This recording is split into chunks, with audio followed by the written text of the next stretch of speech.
Aaliyah, what were the second half adjustments? What did you guys talk about in the locker room that were effective for you? Second half adjustments was definitely on the offensive end. We think that we did well, keeping them, I think it was like 21 at halftime.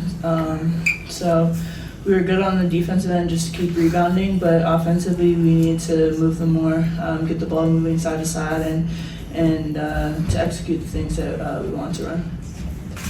Also for Aaliyah, what was it like going up against Creighton's physicality in the first half, and to see Gino kind of defend you in that way when you got the tee? What's the question? What was it like to go up against Creighton's physicality in the first half, and then to see Gino kind of defend you and go up for you when you got called for that tee? Yeah, it was a grind the whole game, but something that we weren't expecting. I think that going against a team that's like always moving on the offensive end, so we're pushed and forced to communicate more often. So I think in terms of the aggressiveness, it comes with the game, but I think that we just grinded it out. Paige, you guys secured at least a share of the 30th regular season conference title. How much do you guys celebrate these goals along the way to your ultimate goal? Also, Gino passed Coach K today, so how big a deal is that for you guys? It's huge, just celebrating the mini victories. Obviously, when you come to Connecticut, all you think about and are really known for is national championships, but for us as a team, just the many milestones along the way, and continue to build great habits in practice. I think you just sort of just enjoy those many milestones. I know the goal right in front of us is to win the Big East regular season championship, so that's what we're focused on right now. And then, of course, celebrating Coach and the legacy and his greatness. It's like a celebration every day with him, but just congratulations to him, and not surprised, but that's what he does. Roger. Paige, can you just talk about your second half? Were you just much more aggressive offensively and looking for shots yourself?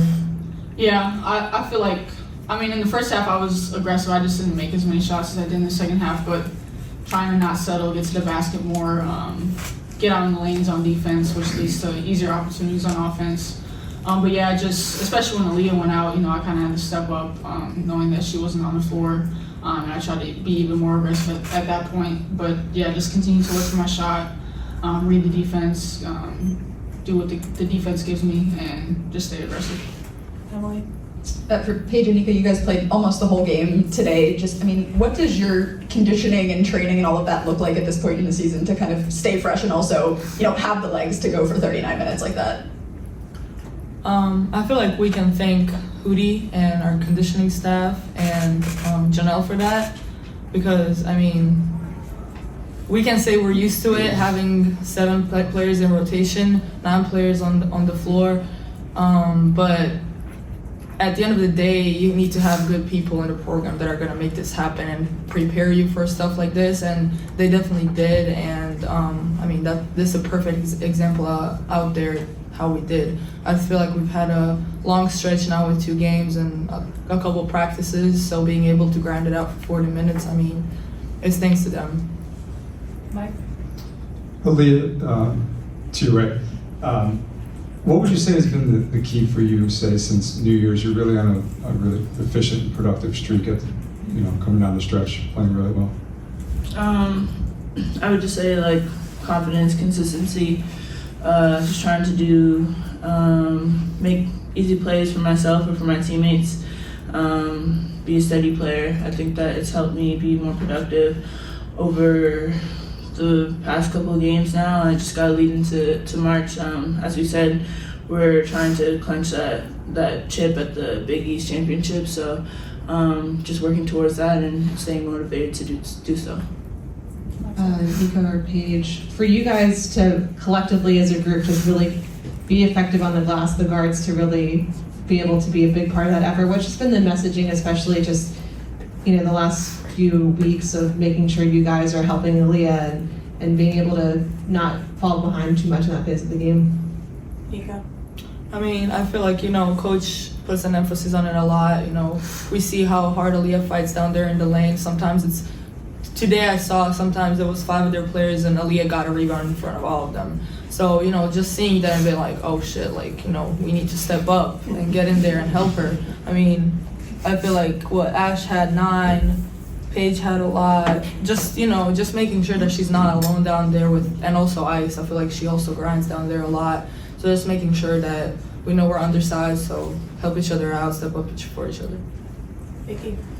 Nika, the coach for Creighton was just saying that he feels like whenever a team kind of gets close to you guys break away, but part of it is that Paige can make like 5 plays in a row that nobody else in the conference can play. Like, is that, like, you've been watching her do it for so long, but is that just like a big part? Has it been fun for 4 years watching her do that, or it's not something you just like take for granted? I assume you still admire her athleticism.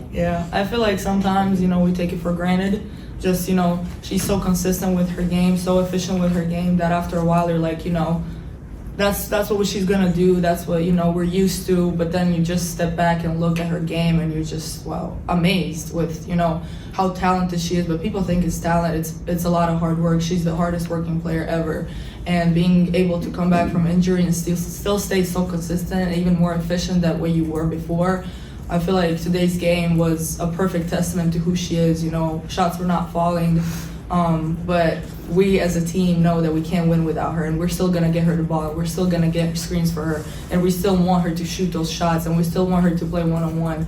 And she delivers every time because she knows that we need her, and that's how unselfish she is, and that's how great she is. So yeah, it's definitely been fun watching her. Thank you. Paige, you mentioned on Friday that it was kind of like a burden off your shoulders and it was an emotional night. Do you kind of feel a little bit more relaxed or a little bit looser now that part of it's behind you and you kind of know what the situation is going forward? Yeah, just having that decision made, having no more questions asked all the time, and just being able to just focus on the rest of the season at hand. And sometimes like coach will yell at me or City will yell at me and I'll just be like, all right, like it's cool, like we have another year to work on it. So just stuff like that. It's just, I would say it's very relieving to just have that off my chest. Mike. Aaliyah, you're closing in on 1,000 career rebounds. Looks like you'll be on pace to accomplish that, assuming the team gets to a certain round of the NCAA tournament. Maybe even before that, but are those types of milestones things you keep in mind at all throughout your career, heading into the season, even throughout the season? Only 8 players have done that, whatever it would mean to you to become the 9th. It's not something that I really keep on my mind, but to achieve that, then that'd be great, to be one of 9. But just my focus is to stay ready, stay consistent, and just stay in the moment, not really get too ahead of myself. So, I'll keep up the rebounds. I can try to get that. Paige, 2-part question, if you'll indulge me, please. 28 games this season. This is about as most you've played in a college season. I think 29 your freshman year, and going back to high school. Could you compare where you stand physically, mentally, emotionally at this point of the season, say to your freshman year? And second part is a serious question, though you'll probably be humorous about it, is would you ever leave the autograph line if someone didn't pull you out? So to answer the first question, I feel like all of us freshmen when we came in, like we were just hooping, like free flowing. We felt like we didn't have a whole lot of responsibility. I know we did, but we didn't focus on that because we were just so excited to play for the University of Connecticut, and nobody was really focused on being tired, and we just wanted to win and contribute in any way that we could. Comparing that to now, I have a different perspective because I've been in a position where I wasn't even able to play. So like, really, I don't allow myself to think about being tired mentally, physically, emotionally, because I'm so grateful to be playing a game of basketball again. But there's some days where your legs are hurt or your legs are tired from practice or from a game or something like that. But overall, feeling of just gratitude to be playing the game. I tend not to focus on that and just enjoy playing basketball and give it all I have every time on the court. And to answer your second question, I will not leave until somebody has to pull me off in order to leave. But yeah, it's not up to me or else I would stay the whole time. Try to get everyone. Thank you.